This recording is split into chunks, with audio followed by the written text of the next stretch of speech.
Hi you all, welcome back to my channel. I hope you all are doing really good. So loan agreement एक ऐसा concept है जो बहुत ज़्यादा vast है, इलेबोरेटेड है, बिकॉज हम जब लोन की बात करते हैं तो हम कई तरह के लोन्स की बात करते हैं और कई तरह के लोगों से भी हम लोन की बात करते हैं. मोस्ट ऑफ द टाइम जब हम बैंक से लोन लेते हैं तो of course the loan agreement is properly drafted by the bank officials and we don't have to interfere on that. However कुछ ऐसे लोन्स होते हैं जो बैंकिंग चैनल से हटके भी लिए जाते हैं. आपको पता होना चाहिए कि अगर आप एम्प्लॉय हैं तो आप अपने एम्प्लॉयर से भी लोन ले सकते हैं.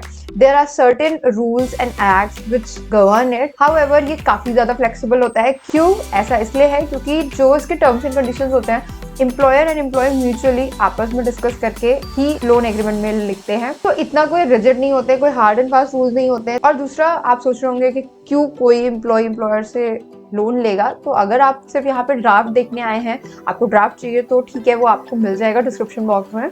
ऑल्सो अगर आपको नहीं पता है कि लोन एग्रीमेंट्स होते हैं एम्प्लॉय एम्प्लॉयर के बीच में, तो ये काफ़ी ज़्यादा अच्छे होते हैं क्योंकि ना आपको जो आपका एम्प्लॉयर है वो काफ़ी कॉम्पिटिटिव रेट्स में, यानी कि बहुत ही ज़्यादा अच्छे कम रेट में जो बाहर चल रहा है उससे कई गुना कम रेट्स में दे देता है.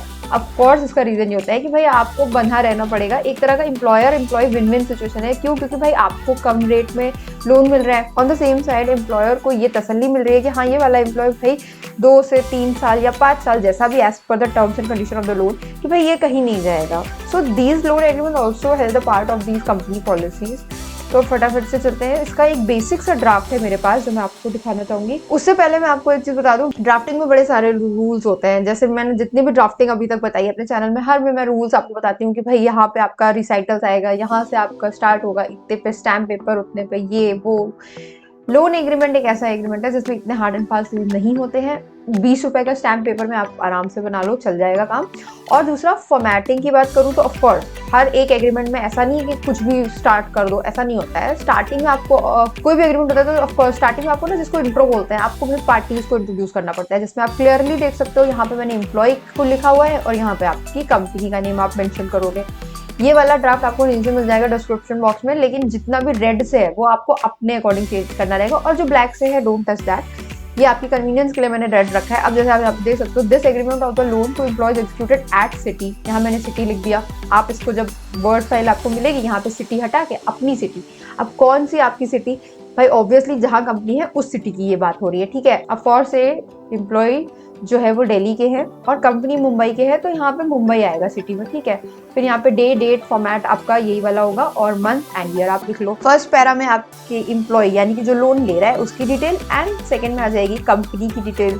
यहाँ से हमारा पूरा लोन का एग्रीमेंट स्टार्ट होता है. तो ये वाले पॉइंट्स आप ऐसे ही रखिएगा. अब यहाँ पे पर्पस की बात करूँ तो आप देख सकते हो मैंने जो है ना एजुकेशन फीस जो हमने भरी होगी उसको डिपॉजिट करने का लोन ले रहा है. यार कोई भी हो सकता है आपका पर्पस, यहाँ पे कोई हार्ड एंड फास्ट रूल नहीं है. और मैं फिर बता दूँ कि इसमें कोई ऐसी नेसेसिटी नहीं कि इसी चीज़ के लिए सिर्फ लोन ले सकते हैं. भाई कंपनी की पॉलिसी पर डिपेंड करेगा. अब मान लो कंपनी देती ही नहीं है और से कि कंपनी वेडिंग वगैरह के लिए लोन नहीं देती है तो भाई आप नहीं ले सकते. तो of course you have to talk to your HR first. कोई भी पर्पस हो सकता है. And most of the companies are these days giving so good terms and condition for the loan that कई बार ना आप बैंक से लेते ही नहीं हो, क्योंकि अगर आपको भी क्लियर है कि हाँ नहीं ये कंपनी लॉन्ग टर्म में अच्छा दे जाएगी, तो आपको लगता है कि आपकी ग्रोथ हो सकती है, तो people does actually take the loan from their own company.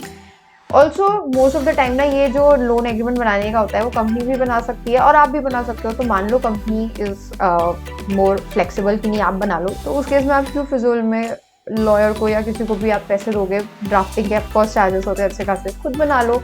कैसे बनाओगे ये देखो, पॉइंट्स यहाँ से शुरू हैं. मैंने तकरीबन 7 पॉइंट्स डाले हैं.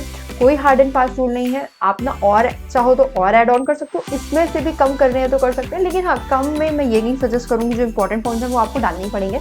फॉर से सबसे पहला वाला कि भाई ये जो लोन अमाउंट है उसकी डिटेल्स तो आनी पड़ेगी. तो यहाँ पे आपको अमाउंट इन फिगर्स यानी कि फॉर से आप 5 लाख का ले रहे हैं तो यहाँ पे आप 5 लाख मेंशन कर देना और अमाउंट इन वर्ड्स ₹5 लाख ये वर्ड्स में आप लिख लेना. Second point is also important कि आपकी जो इंस्टॉलमेंट बनेगी वो कितनी होगी, तो वो भी म्यूचुअली डिसाइड होगा. इसमें भी आप कोई हार्ड एंड फास्ट नहीं लिखोगे कि अच्छा नहीं हो सकता है कि फॉर से आपने कुछ डिसाइड किया कि हाँ इंस्टॉल. ये सारे जो पॉइंट्स होते हैं ना ये आप ऑफकोर्स अपने एम्प्लॉयर के साथ बैठ के डिस्कस करते हो, तो ये आपके पास होंगे ये पॉइंट्स ऑफकोर्स. फिर थर्ड पॉइंट है यहाँ पे ये वाला, अगर मैं बताऊँ तो ये भी डिस्क्रिप्शन पे ही है आपके और आपके एम्प्लॉयर पे. यहाँ पे इस वाले पॉइंट में जो जिनके लिए मैंने बनाया था, ये मेरे क्लाइंट है basically, so he suggested me कि हमको इस तरह के पॉइंट्स लिखने चाहिए।